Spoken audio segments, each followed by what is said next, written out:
যুব সংঘের উদ্যোগে আসন্ন শারদীয় উৎসব উপলক্ষে মণ্ডপ তৈরি করার ক্ষেত্রে আজকে আনুষ্ঠানিকভাবে মাঙ্গলিক অনুষ্ঠানের মাধ্যমে কোটি পূজা অনুষ্ঠিত হয়েছে। এখন প্যান্ডেল কাজ শুরু হবে। আপনারা জানেন বর্ডার গোলচক্র যুব সংঘ একটা ঐতিহ্যবাহী ক্লাব, জাতি ধর্ম বর্ণ নির্বিশেষে সেখানে পুজো করা হয়। এবার মহিলারা মেইনলি দায়িত্ব নিয়েছেন এবং সঙ্গে পুরুষ সদস্যরা আছেন।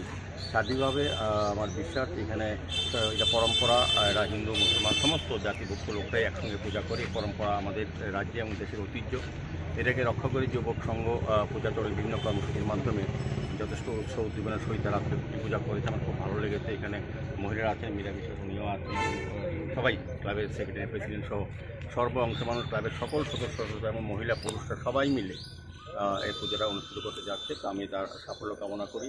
যুবক সংঘ একটা ঐতিহ্য তৈরি করবে। বড় 57 বিধানসভার সমস্ত ক্লাবের সঙ্গে সঙ্গে পাশাপাশি সারা শহরের মধ্যে একটা সারা জগন পূজা করবে এবং পূজাকে উপলক্ষ করে এখানে জাতি ধর্ম সম্প্রীতি বাতাবরণ যেটা আছে এটা আরও সুদৃঢ় হবে আমার এই বিশ্বাস।